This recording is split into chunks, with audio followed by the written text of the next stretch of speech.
بنیاد الزامات لگانے پر احسن اقبال کو ہر جانے کا نوٹس بھیجوں گا۔ دانیال عزیز کہتے ہیں احسن اقبال ثابت کریں میں نے کب پی ٹی آئی کے ٹکٹ کے لیے اپلائی کیا تھا۔ مختلف سیاسی جماعتوں نے مجھ سے شمولیت کے لیے رابطہ کیا لیکن میں نے انکار کیا۔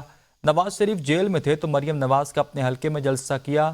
ضلع ناروال کے موجودہ نون لیگی ٹکٹ ہولڈروں میں سے کوئی ایک بھی جلسے میں شریک نہیں ہوا تھا۔ قیادت کو میرے خلاف نوٹس جاری کرنے پر احسن اقبال نے مجبور کیا۔ میں پیپلز پارٹی کی زبان بول رہا ہوں، کبھی میں پی ٹی آئی کے لیے جا رہا ہوں، یہ سب جھوٹ ہے، ایسے نہیں کرنا چاہیے۔ اور میں اس بات پہ ان کو اب ہر جانے کا نوٹس بھیجوں گا لیگلی۔ میں آپ کو بتاتا ہوں، مجھے تمام جماعتوں نے رابطہ کیا ہے، میرے فون میں محفوظ ہوں، میرے پاس ثبوت ہے، میں نے سب کو نہ کر دی۔ اس وقت میاں نواز شریف صاحب جیل میں تھے اور ہر ایک جو ہے نا ڈرتا پھرتا تھا، کوئی منہ نہیں دیتا تھا۔ میں نے کہا تھا، میں نے انسسٹ کیا تھا کہ آپ تشریف لائیں میرے حلقے میں کرتا ہوں آپ کا جلسہ، دیکھیں گے کیا ہوتا ہے۔ کیا یہ نہیں رابطے میں تھے ان کے ساتھ؟ کیا یہ جو اکمل سرگالہ صاحب ہیں جن کے والد صاحب اللہ ان کو جنت نصیب کرے، کیا انہوں نے ان سے خفیہ میٹنگیں نہیں کی تھی؟